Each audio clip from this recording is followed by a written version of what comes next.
I'm Grantham Taylor Hughes for my show, The Grantham Taylor Hughes Show, with my guest hosts Stephen Hall and Vicki and Tony Smith. So welcome everybody. I'm glad you're here. We were going to talk about many topics because we do horizontal politics. It means that the politicians are all laying down and supine. That means they're all asleep, and we can always agree that they really are, ultimately. So when we do horizontal politics, that means everybody can take a nap, which is my favorite thing to do. I'm an expert sleeper. I am very good at that. And I can show, I have Sleep 101 by Grantham Taylor Hughes. And that's one of my books that I wrote many years ago. It's one of these things that I'm saying when you speak in a group, you have to really address the group entity or the group consciousness because it's precise and wants to hear something a certain way. See, so when that makes people nervous because they hate public speaking because that's a man's biggest fear, at least in the West, probably in the entire earth. That people really don't want to speak publicly. Like we're out here speaking publicly, and because I've done it thousands of times, and it's easy for me, even though I stammer around sometimes and groping for terms. Like right now, creating as I go. I'm going, man, that being a vehicle for the creation factor of terminology is not necessarily disconcerting or uncomfortable. It's just when you're being a channel for energy, as we say, and I guess that's okay because that's what I'm doing. Surprise, surprise. What will happen today? What's that now? It only matters. Steve? All that matters sorry? is what happens now and in the future. Oh, I see. You mean the gong, the now? The gong, The right? now.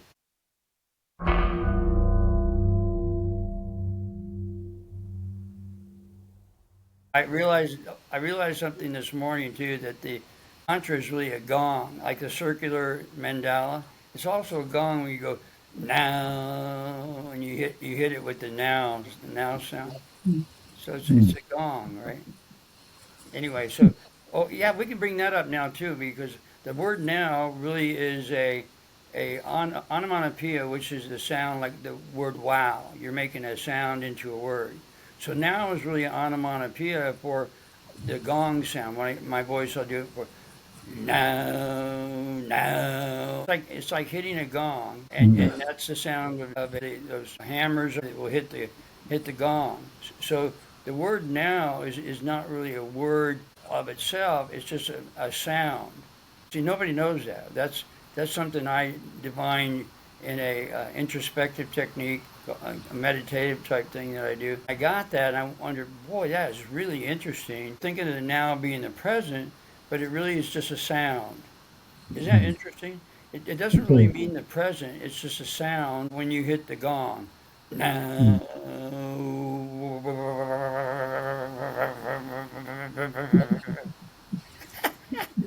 So that would get our attention at this moment. So we're not looking into the past and we're not thinking, what am I going to have for me tea? Yeah, We're that's right. here. The now. Yeah, The sound of the gong is summoning, and we're in the present. It's yeah. summoning the supreme deity, really, or the spirit. Yeah, go ahead, Steve-O. How long, we talk about the now, we're in the now, but how long is the now before it's the past? Well, when we're going to analyze the now, it now becomes ridiculous because the now is gone in an eye wink. See, so it disappears right away. I'm paying attention to the logic patterns, but you know me, I'm back there doing my native language, which is. See, I did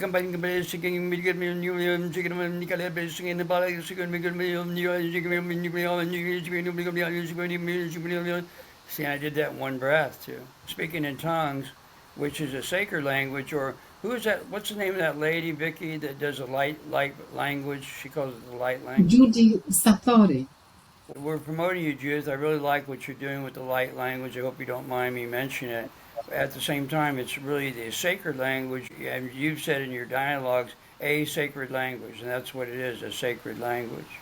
So you can appreciate the fact that is our native language. I don't think she talks about being a native language, Vicky, though. That's the language we're born with, babies have, and then they change it to auxiliary country logic, which is a secondary language and not the primary language. I don't think Judith talks about that, but that's okay. I'm not condemning you, Judith, because the work you do augments what I do in terms of talking about the native language. Really important. People get really excited when we talk about that's what they were born with, a native language, which became the auxiliary country logic, and people forgot about the native language. Is there any relationship between the mythical Tower of Babel and the way how the language The have Tower of evolved? Babel was the sacred language. People were speaking a sacred in the Golden Age. That's the Tower of Babel. And then when they broke away into auxiliary country logic. So the Tower of Babel was a so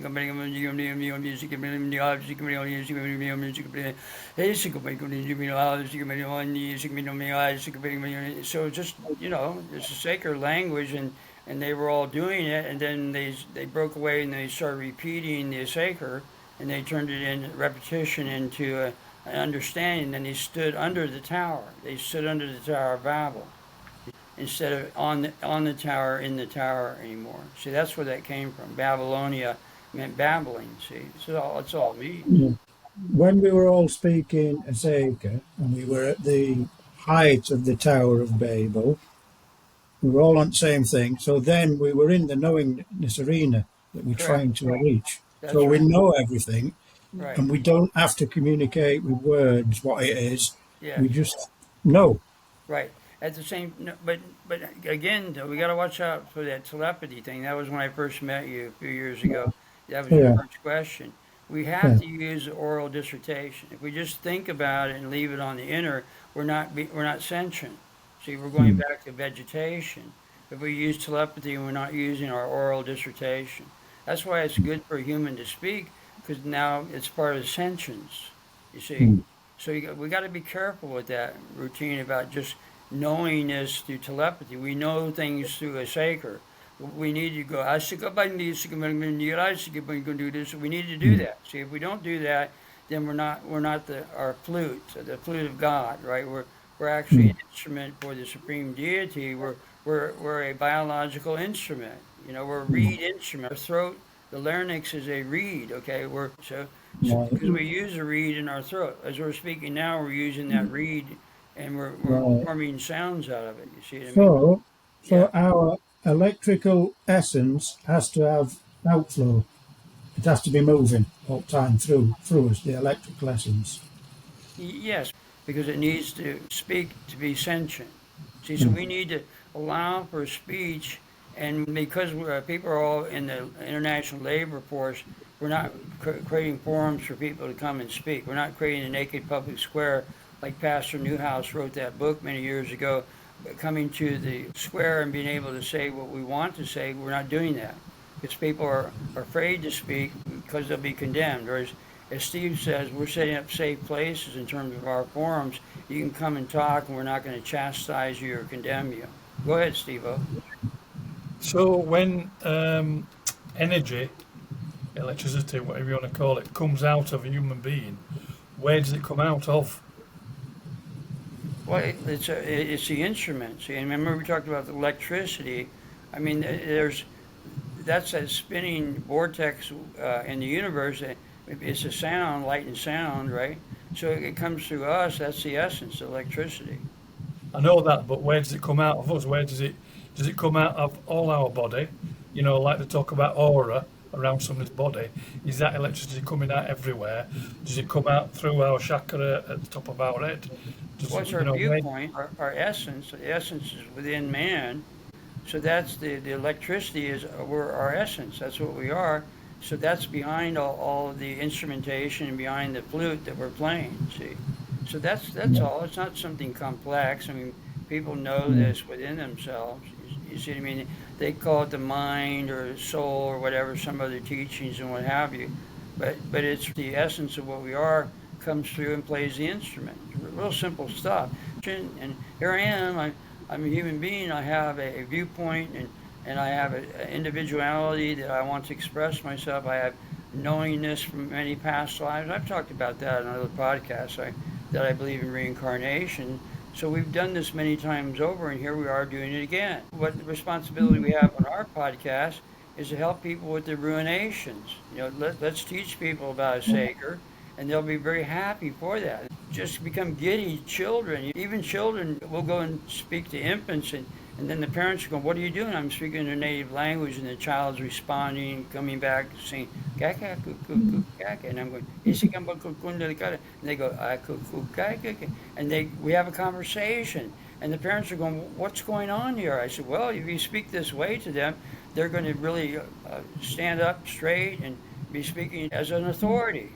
I mean, think about it. Yes, go ahead, Vicky. Can we talk about relationship between Seika and the sound current and so-called tinnitus? Yes, tinnitus is a disease of hearing the sound within you. Okay, but then I'm saying, well, they can't get rid of it.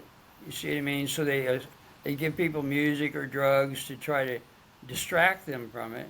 But I'm saying that's your essence. Okay, and a lot of people do understand that because you've got to have electricity run everything.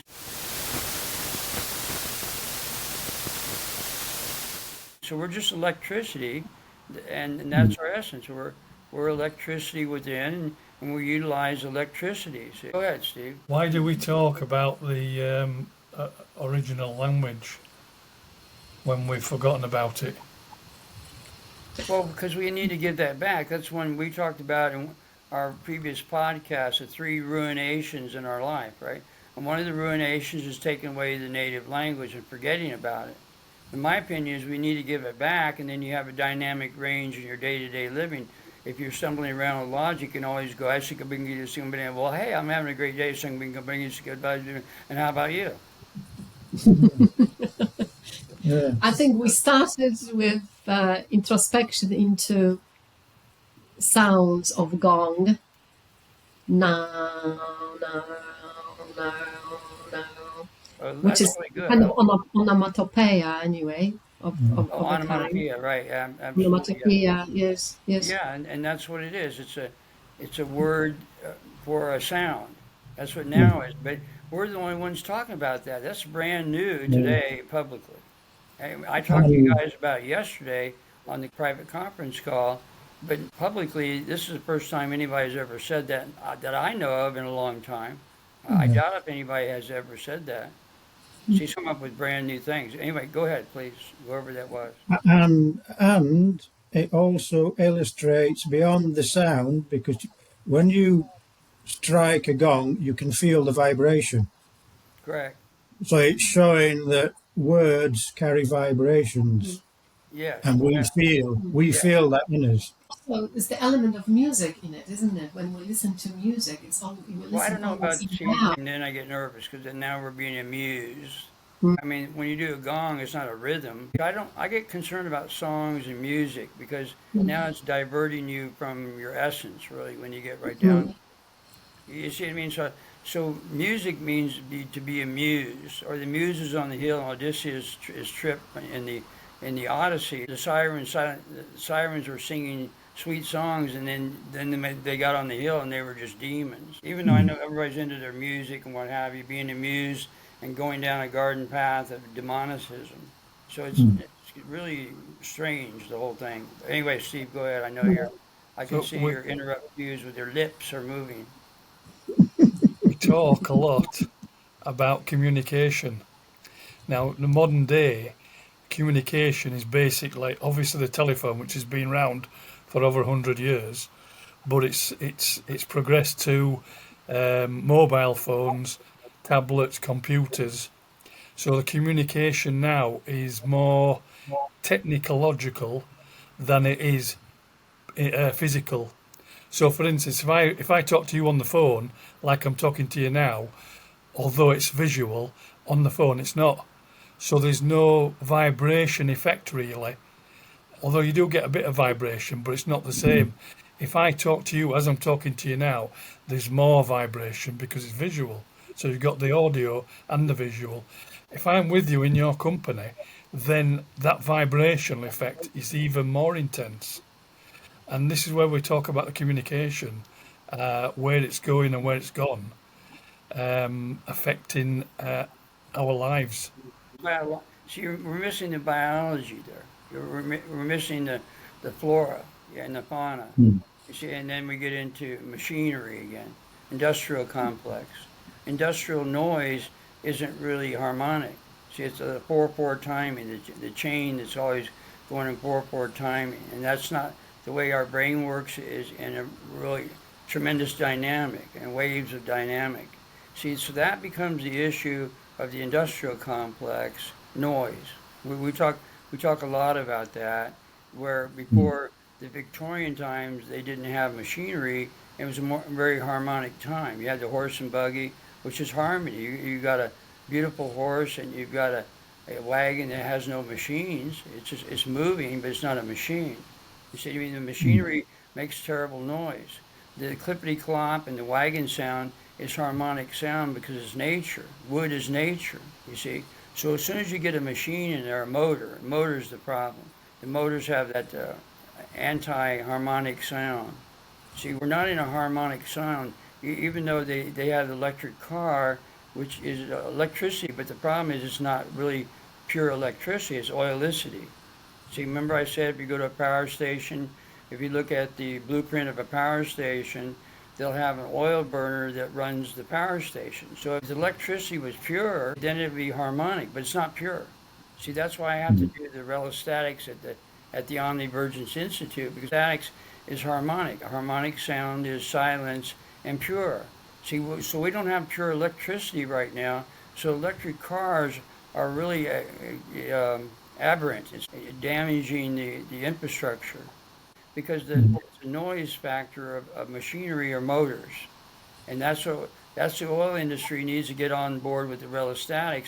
But as we've been saying, if we get to the golden age, we won't have to bother with all that. See, it'll be a giving process. We're going to be outflowing and giving, and you'll receive by just giving. We don't have to do anything in between, like the international labor force will end because people realize when you give, you receive. That's why we talk about the yantra. It's giving your eyesight, and then it returns to you megafold. This is good. This is brand new today.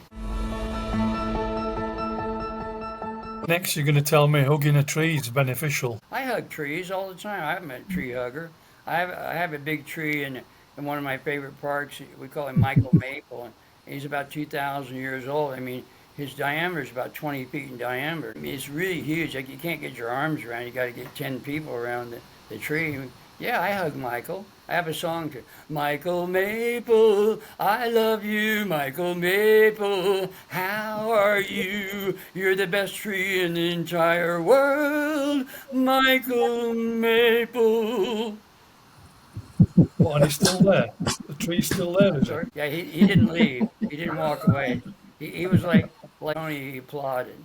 He had the tree limbs up there and up in the sky, doing that. And Michael's my buddy. I have a piece, one of his limbs, not big one, a little branch that broke off, and I bronzed it and put it on my mantle. Back there, see behind me, that mantle, that's about 100 feet away. This is the east parlor. I bronzed this branch back there. Michael Maple.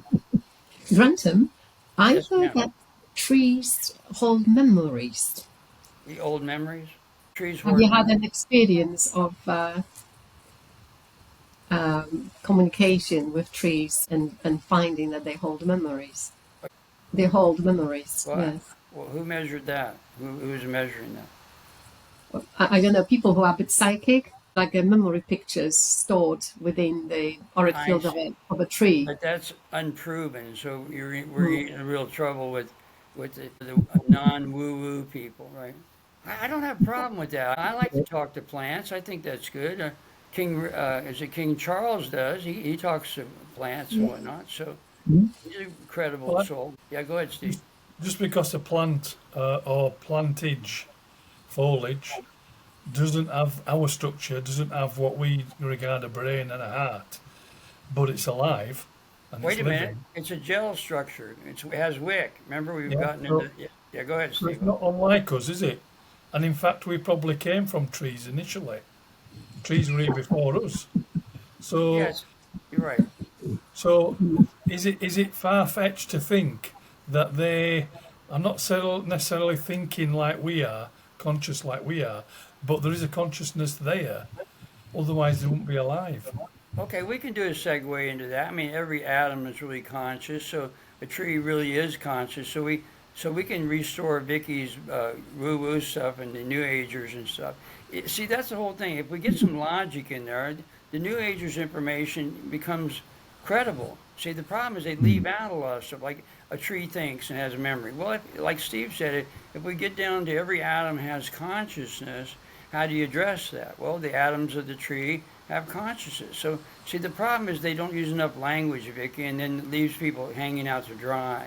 And then you have Orthodox people that condemn the New Agers because they leave out detail. So we're the detail people. We're the fixers. We're the directorate. We come in and fix things, make things sensible. Yeah, go ahead, Steve.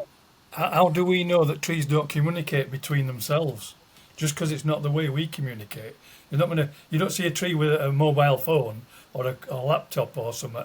But how do we know they don't communicate? Animals of lesser intelligence than us, they all communicate. Birds by whistling or whatever, growling animals. Every animal has a form of communication. And we don't know that trees can't communicate to each other. Apparently they do. Yeah, go ahead, Vicky. Go ahead. Apparently they do communicate. They do communicate, and they work in tandem. They support each other. Because they have balancing qualities, so they would redirect somehow, this nurture towards a tree that needs it. Apparently, Yeah. apparently there's a fungus, mycorrhizal fungus, which links every tree, Oh, that's right. and Yes. they send messages to each Yes. other along there. If a tree is dying, the trees round it will send food down this network to try and support that tree. So yeah, It's but a the, collective. No, I'm okay with that. I believe pretty much anything and everything, as long as you can link it a little bit. You got to link it up for other people, so when you explain it, it doesn't sound too outlandish. You see what I mean? Like I said, we link this up and make it interesting and not too far. Like the old word was far out, too far out type thing. Oh, or they were always, hey, that's far out. Yeah. that's in Far out, mainstream, that Grantham. far out, man. The fungus communication is in mainstream now. Yeah. I experienced recently was I was on my bicycle on a towpath next to a canal, and as I went across the path side of the canal, there's trees on my left, canals on my right, and you can see that the roots go underneath the path because in places they're actually surfaced, and they're actually going towards the water. So for a tree, not to say a tree doesn't have some form of intelligence. Now I use that quite broadly. As doesn't have some form of intelligence. How does it know to go where the water is? You know. Well, you see, the argument with that is they consider humans a sentient being and they don't consider flora and fauna sentient. Okay, now we have to get into that discussion that they have five senses because any animal has the five senses. But what do they do with human beings in school? They teach that we have five senses. They don't teach the 10 senses. But the New Agers will talk about the 10th door in the top of the head with like the crown chakra. Well, they talk about the sixth sense being extrasensory perception, but they don't talk about 7, 8, and 9. See, and I was always wondering in the past, well, you talk about the 10th door and the crown chakra, and you got the 52 spinal chakras in the body. They get into that. But what I want to talk about in terms of sentient being, and I've talked about this on these calls before, 7, 8, 9, and 9 are acquired characteristics like speaking, and they condemn acquired characteristics as not being senses in school. The acquired characteristics are not acceptable, but an acquired characteristic and a learned behavior would be reading and writing. See, so number 7 is reading, and writing is number 8. That's a codification of a language. See, so the humans can codify a language. The repetition of light language creates the logic. We're the only ones that talk. I'm the only one that talks about and explains that. That's how they create logic, is when you repeat the Saker language. Okay, when you repeat if I go Gilagagu is really what this table is synonymous for. Gilagagu, so I'm sitting down at a Gilagagu. So when I repeat that, it becomes logic. But if I sustain my light language or a sacred language, and it's an individual, it's individual to me, it's not repetitive. And so then now, but how do we comprehend it? Well, we know it. It's like the knowingness arena we talk about when we get to Padika, and we're getting to the knowingness arena. Is really when we know things is what a sacred does. Light language will be the knowingness language that we have in a golden age, or even now. If we use it now, then we know what it means. See, all we have to do is get into the knowingness arena. The problem is we're not doing knowingness arena. We're paying attention to all the words and trying to sort out all that business and codify and put it into dictionaries.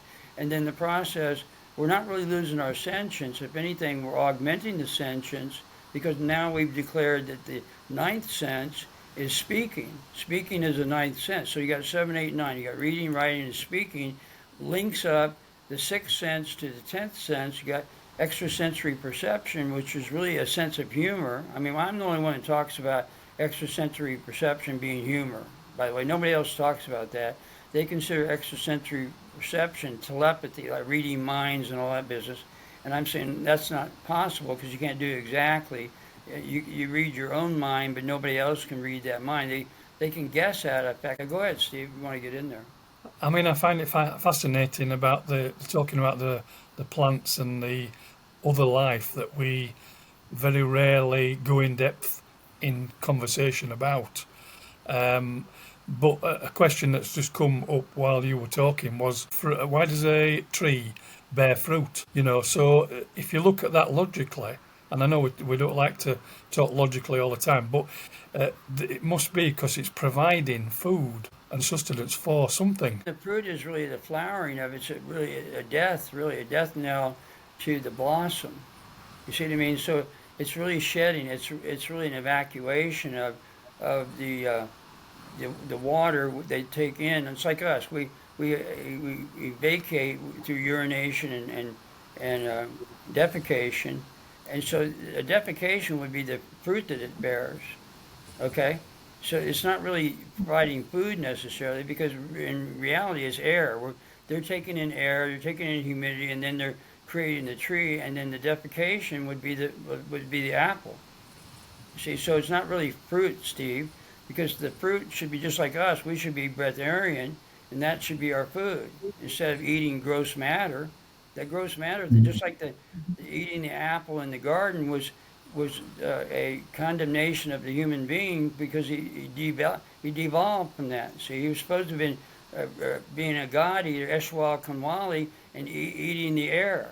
So the biblical scripture is really showing there is a descent of man by eating the apple from the tree, because he's eating defecation.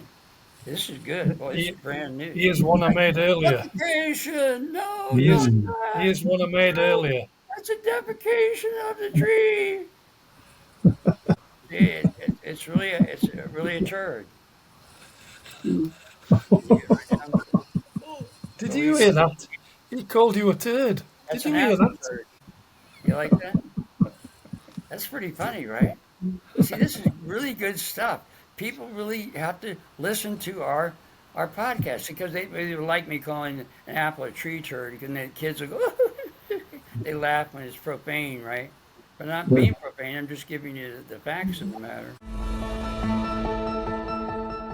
To your comment about humour being the sense, it is actually a way that you can alter somebody's mood and uplift them, bring them up. I'll just relate to it's nothing particular about what we're talking about, but it is about humour.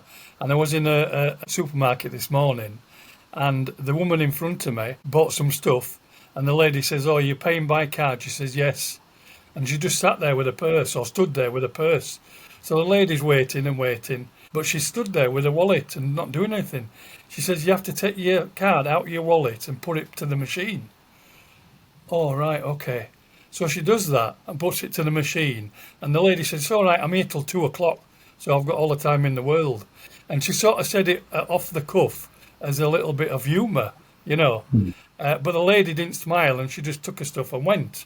And then I'm next in queue, so I goes, gets what I'm buying. And then she said, "Oh, that'll be £9." So I takes me £10 note and puts it over the scanner as if to scan it like a credit card. Yeah, like a debit card. And she says, "No, you can't do that." She didn't laugh then. She says, "Because you've done that, there's no change for you." So I said to her, I says, "Oh, there's no change in you then." That's funny. Laugh if you want. You need to spend some time with me. That's right. Well, Tony's laughing, but Tony got it. Tony laughs at anything though. Must be Prove Tony's that. shade. That was funny.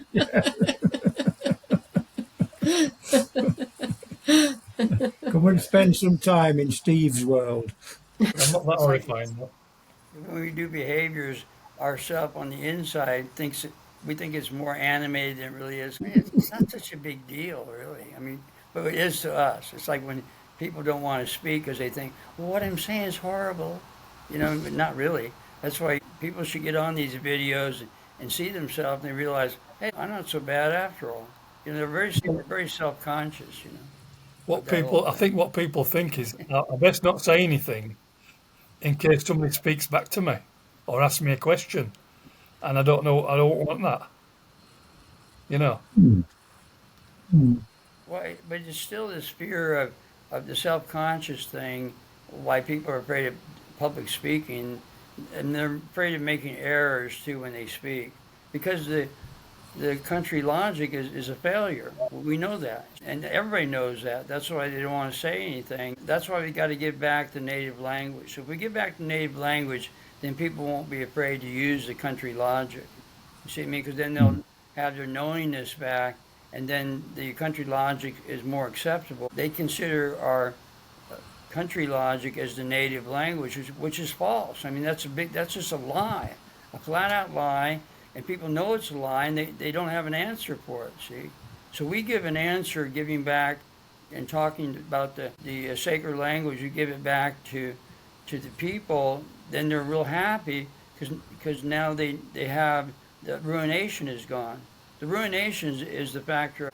See, so what'd you talk about that, Vicky? We're giving out golden age truth on our call here. See, so that's good because it really is. When we give back the language, then people are happy. And when I talk about that to people, they start giggling like a little kid because they remember their native language. See, so that alleviates that ruination.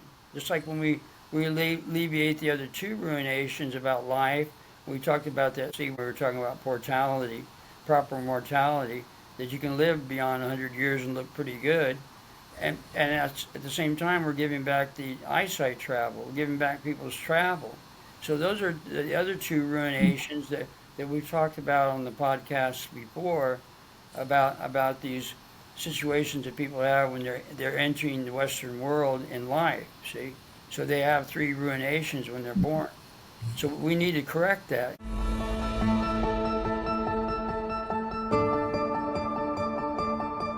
But we're addressing exoteric because people want lots of money. They want to have wherewithal and be able to make this life worth living, because a lot of people are having financial issues and what have you. And so we're trying to say, if you do the yantra 9 minutes a day, you'll have an empire, and you will. Don't you agree that 90% of the population, at least 90, maybe 98%, want to be rich? We want stuff. We want stuff, right? So that's what we're going to do. We're going to give you stuff, and all you have to do to get it is 9-minute practice every day with the Sri Yantra. See, so yes. And don't forget the subscribe button. And she has to go to the bathroom.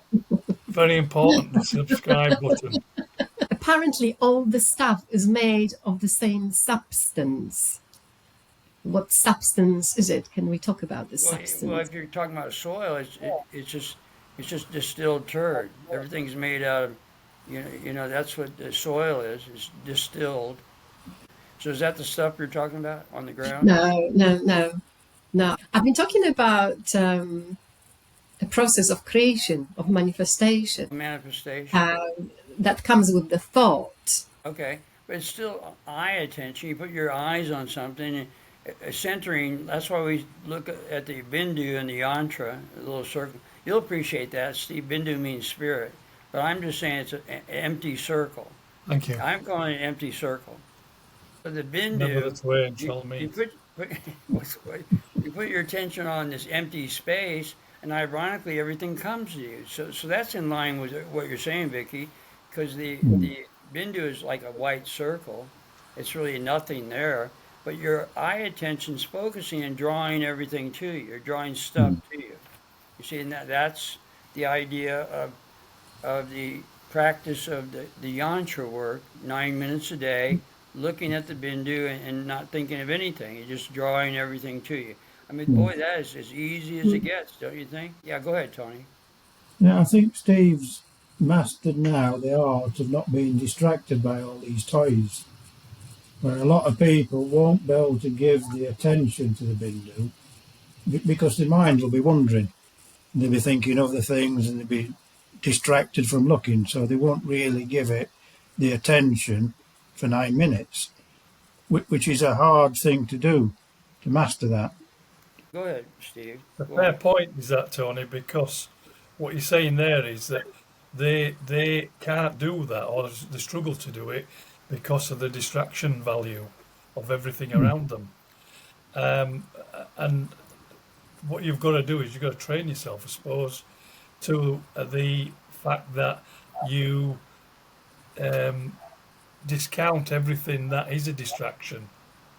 And it's almost like what they call meditation, I suppose, that you focus on one thing. Now, people generally can't focus, and if they can, they can't do it for very long. As we know, the attention span these days of people is very limited. If you put some effort into that, you can master it. You can master that distraction value and exclude it. This is Grant Taylor Hughes. We're saying have a great day and bye for now. Bye for now. Bye bye. Um,